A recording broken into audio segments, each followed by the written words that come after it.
welcome to the Castoff. This is the #1 recasting show. As of course, we're already starting off with technical difficulties. I love that. We're going to get it out of the show early. But this is the #1 recasting show on the internet where two contestants compete by recasting your favorite actors in movies you love. I am your host, Greg Price. Tonight, we're doing Space Jam: A New Legacy, which premieres this week. So we're going back to the 90s to recast the original Space Jam. But before we start, we have to shout out to longtime matinee hero Harrison Ford, who turns 79 today. And I know that he listens and loves the show, so I want him to know that he's in our hearts and in our minds, and he's watching, so happy birthday. But before we start everything, let's get to find out who is on the show, and we will talk to our wonderful guests. We have newcomer Heidi Bennet and returning player Richard Jensen. How are you guys doing? Awesome. Doing okay. Okay. Well, we'll start with our first timer, Heidi Bennet. Now, you are on the Vibrant Visionaries podcast, which I've seen that you've got our pal Sam Jones has been on, and I spent a good week with Sam Jones one New Year's. Wonderful gentleman. And then you had comedian DC Pearson and Andy Nelson, which is unusual because Andy and I just recorded a Black Widows review that came out today. So I thought it'd be perfect to segue that so I can promote his show, but talk about some commonalities we have with the Visionaries. So what is your show about? So my show is about me having very casual conversations with super creative people. So as you've already mentioned, people in the film industry, cartoonists, comedians, musicians. But I tend to talk with people who have a multitude of creative outlets. So maybe they're a sculptor and, doing set design, or, they do 1, 2, or 3 things. They're living that slash life. They don't want to just do one creative thing. So we also, I have a background in coaching creative professionals. So we also, maybe it's not a coaching podcast, but we might talk about like ways to take care of our mental health or avoid burnout and creativity. And then like Sam, I got to see him at Fantastic Fest. So I also do festival coverage here and there, and just did some virtual festival coverage just this last week. So just lots of creative people having fun conversations. And of course, nowadays, if you're going to be a creative person, you have to slash, because very rarely are you a creative professional who has the luxury of just doing the one thing you're good at. You have to be good at a bunch of different things, and you have to be a business person. So what would you say is the most unusual guest you've had? Oh, gosh. Unusual? That's a great question. I don't know. I mean, I had actually on my previous podcast, Spinal Tap Minute, which you can find at spinaltapminute.com, I had David Caffinetti, who he was in This Is Spinal Tap as, oh my gosh, I'm blanking on his name right now, the keyboardist in the band, Viv Savage. So that one was really fun because he's actually lives in the Oakland, California area, which I'm in. So he got to come to my house and we had a really great conversation. So that one was just sort of unusual in the fact that we ended up living in the same city, and he's really funny and told really great stories. And lastly, what's coming up in the very near future for the podcast so people can get excited and head over there? Yeah, so I just finished covering Chattanooga Film Festival, and I'm looking down at my notes so I get their names right, Chris Allender and Marcos Gabriel. They're the writer and director of a very funny but also scary film called The Old Ways, and that film is actually going to debut on Netflix in early August, so I'm going to have them on in the next couple of weeks. Oh, well, that's fantastic. But also someone who's very familiar with film festivals, that is filmmaker Richard Jensen. How are you, sir? We haven't seen you in a couple of weeks. You did Mrs. Doubtfire just like 2 months ago. Yep, and now I'm back for some animated nonsense. Yeah, and it's really nonsense. I'm going to do this live on the air as well as off ahead of time. I'm sorry you had to watch this movie. I didn't think you guys would watch it. I thought you would pull a Randy Redacted and just recast it, knowing the Looney Tunes and the famous people that I've got. It's Bill Murray and Wayne Knight and Danny DeVito. So I figured you'd be able to recast those without even having to really do much viewing. But yeah, this is not a good movie. But speaking of better movies than this, you've been doing the circuit. A couple of your films have made it in some film festivals and just did some things with some film festivals. Yes, our short Beware of the Badabook is going to be appearing online at the Nosferatu Film Festival. I don't have the dates for that yet. Cock, which is about 3 years old, but they requested it, is going to be on Flick Fair, which is also another online festival. That's going to be on in August. And another short of mine near the end, but not quite there, was selected for the Bright International Film Festival in London, which I won't be able to attend because I'm a poor, but I'm delighted that people are actually going to see the damn thing. Yeah, we're all a poor, so don't feel bad about that. We are heading to Houston, and it's like we're sleeping, I think we're sleeping in the streets of Houston so we can go to Comic Palooza. But yeah, don't be afraid of being a poor, especially in Portland. Isn't that where they take care of the poors? Well, I'm in Ashland, so it's not a different town. But yeah, but fortunately, I have a nice apartment, so I'm okay. Yeah, we can see how wonderful it is in its all glory right there. But let's get to the rules. And the rules are fairly simple.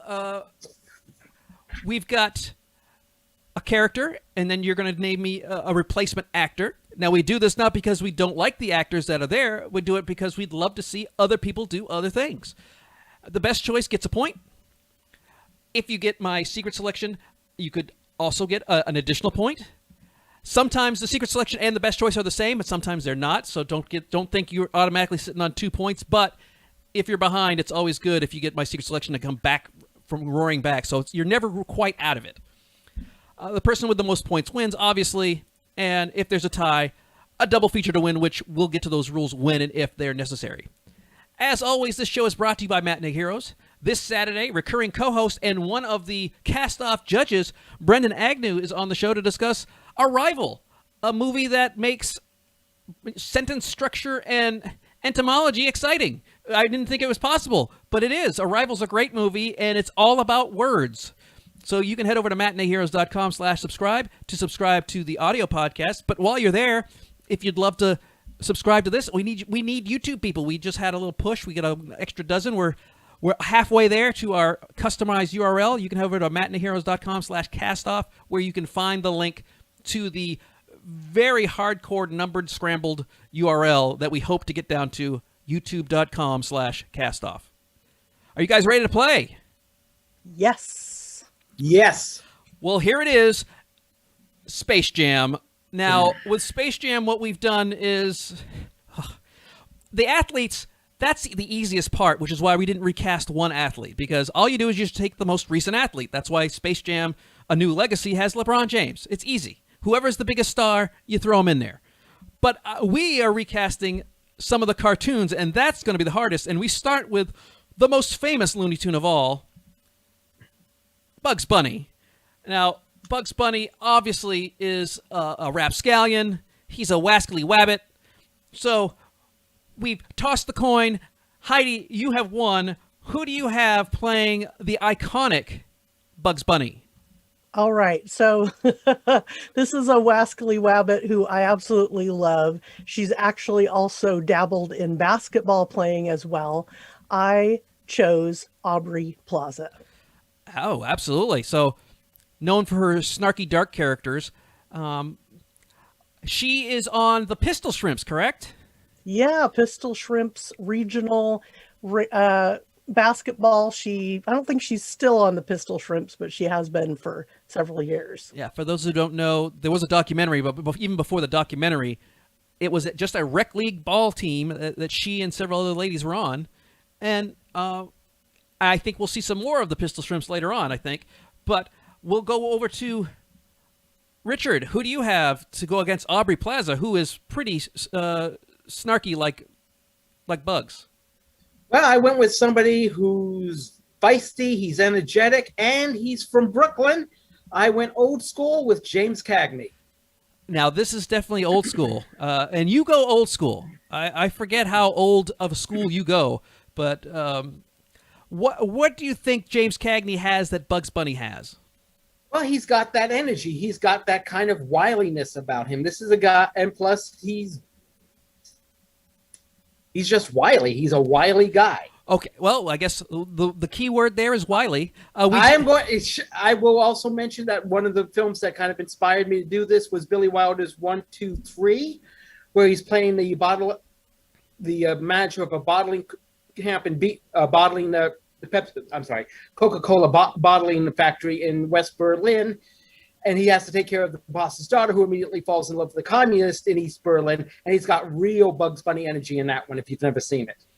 Well, the only James Cagney movie we've ever done here at Matinee Heroes is Angels with Dirty Faces, which he was great in that. So people forget that he's a song and dance man, too. So he's got all that ability that Bugs has.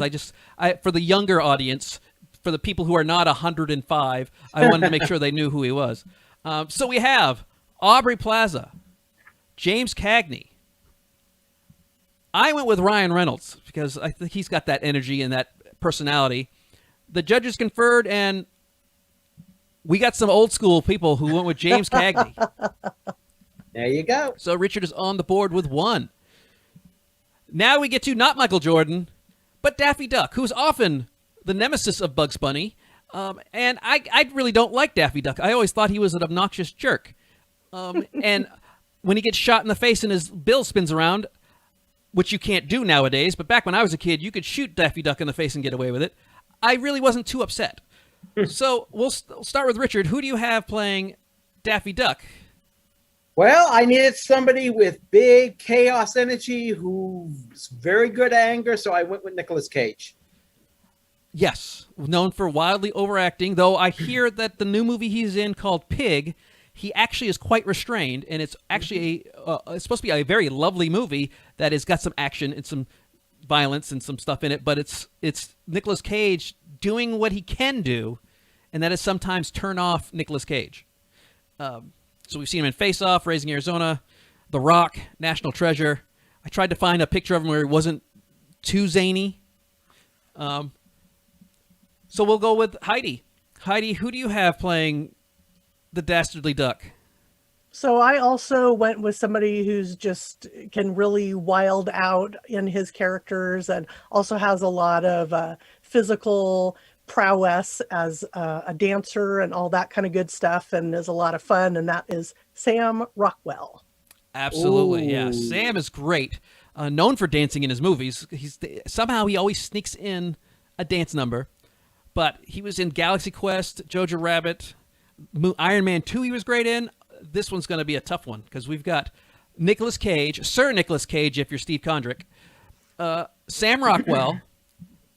I went with Kevin Spacey because, once again, if someone's going to get shot in the face and I'm not going to blink twice, it's Kevin Spacey. But I also, let's not forget, as awful as a human being, he's still was quite a good actor. So I try to separate the two, but make sure we shoot him in the face. And the judges decided that you can't go against Sam Rockwell. Heidi and Richard have tied. What? It happens. Nice. Well, now we get to the overly sexy bunny Lola. And it's hard to believe, but yes, even the toxic fanboys are upset that she was toned down for the new movie. So, dudes, she's a rabbit. Get over it. Heidi, who do you have playing a very competent and a very amazing basketball player, Lola? So I've got sex appeal. I've got talent in basketball playing as well. And somebody who I think actually kind of has a little bit of a Lola Bunny look to her. She's hilarious. She can play on the Pistol Shrimps. And that is Angela Trimber. Now, this name I did not know, but the face, as soon as I saw her face, I remember her. She's not in a lot of things, but she is quite talented as far as improv and being funny. Is a Pistol Shrimps player. But this one was a surprise for me, so well done. I always like it when there's someone I don't recognize right away, especially by the name. So that was great. Thanks. So, Richard, who do you have to beat Angela? Well, I picked somebody who has athletic ability and also has the ba-ba-boom, so I went with Angelina Jolie. So we went from Angela to Angelina, two angels. We covered all the A's. We covered, yes. So now we'll start with all the Bobbies and the Barbaras in the next round. But she was great in Pushing Tin, Girl Interrupted, Maleficent. She can do a lot of great stuff. So we have Angela Trimber, Angelina Jolie. I did not go with Angelica Houston, but I went with Michelle Rodriguez instead. And our judges, and I think this has to do with more name notoriety, they ended up with Angelina Jolie. So Richard is up 2-1. But it's still early, and anything could happen. Well, now we get to our first human of the list, and that is Wayne Knight's, and I hope I say his name right because I did not watch the movie because I refused to, Stan Podolak, the PR person for Michael Jordan. So he is all about Michael Jordan. He's Michael Jordan's PR guy, pushing his name out there. Definitely not someone you would expect to play basketball, and yet there he is. So, Richard, who do you have playing the unexpected hero of Space Jam? You know what? I got to be honest. Throughout the entire movie, Wayne Knight was treated like a fat joke. It was all everything around him was all fatty fall down. I went with Josh Gad. Yes. Well, and I feel terrible for it too. I don't. I'm saying this as a fellow fatty, so yeah. No hate. So Josh Gad is what I call a drama club legend because he is the kid from drama club that made it. I personally am not a big fan of his, but I know a lot of people love him and think he's great. So is a good pick, especially if you're going for someone on the higher scale version. So we'll go with Heidi. Heidi, who do you have to compete against Josh Gad? Well, I definitely kind of went more for the unexpected and opposite end. Yeah, you did. Yeah, you did. But he does have comic timing on SNL, and he'll bring in the kids or whoever it is, the age of people that listen to him. And so I went for Harry Styles. Now, explain this to me, because he's... That's it, just yeah, he's got a couple things coming out, but he's only been in Dunkirk as far as a movie. He did a great job in Dunkirk, which we covered here at Matinee Heroes. He's the reason why there is no One Direction anymore, because he wanted to go out on his own. What made you think it was just completely his SNL experience? Yeah, I love it when you get that surprise of somebody coming on SNL and really just getting into character and not being afraid to, make a bleep out of themselves. And he just has done some great skits and been really silly and real physical. And I just thought, yeah, if we're not going to go for, easy fat jokes, maybe we can do something different and he could bring something different. And just it's nice to mix it up. So that was really, it was kind of bounced off of A, SNL skits I saw him in, and B, just mixing it up. He could possibly go the Matthew McConaughey Tropic Thunder Peck agent way, because that would be perfect for him. So we've got Josh Gad, Harry Styles. I went with Paul Giamatti because Paul Giamatti is not in the plus size, but he's got that agent feel to him. He's manic and he can be irritating, but no matter how irritating he gets, you still like him. So when you got Josh Gad versus Harry Styles in a surprise move, apparently the same people who thought James Cagney was hip and happening thought Harry Styles was Harry. I don't know where the voting's going. We're tied at 2. This could go anywhere. I'm confused. This is very exciting. It's a horse race now. Yeah, I have no idea because there's no consistency. This is great. So now we're going to get to... Now, this was weird because this is what I call the celebrity cameo, though it's not. It's an extended cameo.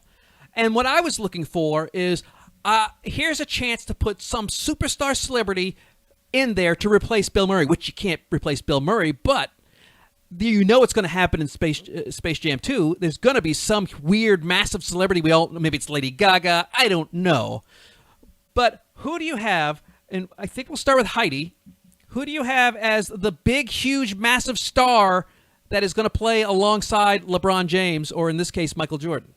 Which is why he's there, because it's Chicago's favorite son, Bill Murray. I went with someone who I just think is very lovable and who I thought could bring some similar comedic timing and just warmth. And so I went with Bernie Mac. The late, great Bernie Mac, known for being a king of comedy. He's definitely got the sports in there with Mr. 3000, though he didn't. It was after he retired, so he didn't. All he had to do was like dress up a couple times in a outfit. But Bernie Mac was funny, outright funny, and he was great in the Ocean's movies. That's an inspired pick, because here at Matinee Heroes and at Castoff, any actor through space and time. So the late, great Bernie Mac. Who you got, Richard? For my pick, I went with somebody who would have Bill Murray's kind of chaotic energy. So I went with Kate McKinnon. Now, Kate McKinnon is a SNL superstar. Obviously, she's in Ghostbusters. And after that, it's less and less. She's now doing commercials. She's been doing a lot of... I see her on my Hulu. She's doing a lot of commercials. But she is amazing and horribly underused. She needs to be in some big, massive hit, because she deserves it. Agreed. So we've got Bernie Mac versus Kate McKinnon. Now, I will be honest, I was slightly underwhelmed by these picks because I thought we'd go big. This was your chance to bring in massive. I went with Jack Nicholson because that's big. Oh. I was thinking we were going to get, I don't know, Harrison Ford. We were going to get, who's a big, George Clooney. Bernie Mac. And Nicholson's perfect because, he's a big Lakers fan. Right, exactly.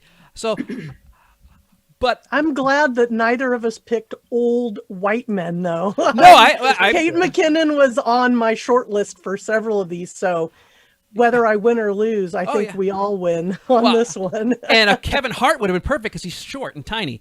And the judges conferred, and Bernie Mac, I think that you pulled on the heartstrings because I think a lot of people really miss Bernie Mac way too soon, gone way too soon. But now we get to the villain of the story, Mr. Schwackhammer, owner of Moron Mountain Amusement Park, which I believe is a major dig on Disney, played by Danny DeVito, who's got the perfect voice for this. Richard, what human being is going to embody Mr. Schwackhammer? Well, I wanted somebody, again, big comic timing, who can do kind of a comic villain sort of thing. And he's been doing well on MODOK this year. And so I went with Patton Oswalt. Nice. I have to say both your picks, and we'll find out those are great. This was my favorite category. Obviously known for his amazing stand-up, but he can act. Big fan. He's brilliant in. Young adult, he's brilliant in. And he's doing all kinds of stuff. I love him in AP Bio. He's really good. But Heidi, you also kind of went the similar route. You went with someone who's great, but who do you have? So, I also went with absolutely one of my top favorite comedians and somebody who has a lot of style and is a great actor as well. And so I went with PFT, Paul F. Tompkins. Oh! Now, I'm not going to lie. Paul F. Tompkins I listen to a lot of podcasts, and almost all my podcasts that I listen to are comedy. I love him on Comedy Bang Bang because he does crazy characters every week. And when he's on, I don't care what he's going to do. I go listen because I'll end up laughing out loud with Paul F. Tompkins. He was in There Will Be Blood, which is very small cameo, very small. He's Mr. Peanut Butter on BoJack Horseman, and he's been in a lot of great stuff. But another person who has a niche, feels it like nobody's business. So we have Patton Oswalt, PFT, Paul F. Tompkins. I went with the late, great Charles Durning, mostly from the Muppet movie. I thought he was a great villain in the Muppet movie. I think he'd be a great villain in this. But I think a lot of people listen to the same podcasts, and we went with Paul F. Tompkins. Woo, woo, woo! So Heidi has taken a commanding lead of 4-2. So Richard, let's talk about what's going to happen here. Okay. We're going to move on to our final person, which is Marvin the Martian. But you need to not only win the round, you have to sync up psychically with me and get my extra point. Not impossible, but we've never had I guess you'd call it a walk-off home run situation, but you could be the first. You'd tie it, so don't get excited. This will just get it to a tie. So so we have Marvin the Martian. We're going to start with Heidi because she can seal the deal right here. Who do you have playing the strange Marvin the Martian? Well, along with PFT, one of my other favorite comedians and somebody who actually played a referee on a running gags on his show, Kroll Show, and also does some great voices, I chose Nick Kroll. Another person, yes. I love him because he says things that you're not supposed to say. I just watched Oh Hello again on Netflix. If you have not seen that, if you love Broadway shows and you love send-ups of Broadway shows, they pick them apart in Oh Hello with him and John Mulaney. But yeah, Big Mouth is great, and he has that bit part on What We Do in the Shadows with the hat. So if you love the hat that Matt Berry wears, Nick Kroll has a lot to do with that too. Richard, now it's down to you. So take a deep breath. Just relax. Because you've got to sync up. You've got to, not only do you have to come solid, you've got to think of what I'm thinking. So, who do you have to play Marvin the Martian? I went with another comedian. I went with a former SNL mainstay who can do kind of that. Marvin's kind of a little meek guy in the film, so I went with somebody who can do comedic meek. I went with Taran Killam.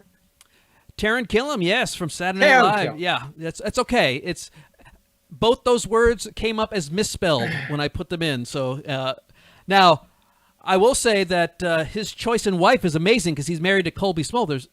It's fantastic. But he was great in 12 Years a Slave, which is a true dramatic movie. But he's also been in stupid things like Teenage Mutant Ninja Turtles and Killing Gunther. And when he was a little boy, he was in Naked Gun, 33 1/3, The Final Insult. So he's been... I always hate it when I find out these guys have been in Hollywood forever. It's like, oh, he came from nowhere. No, he was a kid in Hollywood. So here we go. We've got Nick Kroll, Taran Killam. Ooh. So now, Nick Kroll and Taran Killam, I both love. I love the critic that Taran Killam plays on Saturday Night Live, the old-timey critic that he plays where he gets real outlandish. And Nick Kroll is great in Big Mouth, and I do like to hear when he's on Comedy Bang Bang, too. Unfortunately, Nick Kroll... You did not win the thing, so my point is irrelevant. So that means, Heidi, you are today's winner, and you have today's final thought. So please, let us, anything you want to talk about, anything you want to say, the final thought. Oh my gosh. Well, I really had a blast, and I would just say I also have a YouTube channel. It's the podcast, Vibrant Visionaries, but it's also, I've got a cooking show too. So look up Vibrant Visionaries Network on YouTube if you want to see me cook up some wild and crazy food and interview some awesome creative people. And that's at vibrantvisionaries.com for links to everything. Thanks. That was just really fun, and I did not think I was going to win. Well done. I didn't know who was going to win once we started going old school, new school, but we still have more to come. Live from Comicpalooza this Sunday at 3:30, we have Jared McClellan and Elizabeth Cerna, as well as Erica Corbett and Mark Neiser, as we do two movies. The first one we're doing is The Mandalorian. We are going to recast The Mandalorian to celebrate the fact that Ming-Na Wen, Giancarlo Esposito, Katie Sackhoff, and Carl Weathers will be there in Houston on Saturday. And then we'll follow it up with the one we've already done, but it's still a great one. That is going to be Rogue One. So please, if you're in Houston, come down to Comicpalooza at the George R. Brown Saturday, but especially Sunday at 3:30. We're going to be doing 2 live cast-offs like God intended it. It's supposed to be live audience voting. It's going to be live audience voting. So please come on down as we do the Comicpalooza thing. And if you want to be on the show, do exactly the same thing that Heidi did. head over to matineeheroes.com/castoff/application and fill one out. You'll be on the show. Heidi filled one out, and she was perfect, and she won. You could be a future Castoff winner. You can email me at mhcastoff@gmail.com. I will probably just send you a link to the application. But yeah, if you have any questions or comments, please send them that way. And you can follow us on the Castoff Show on Twitter. Join the Facebook group.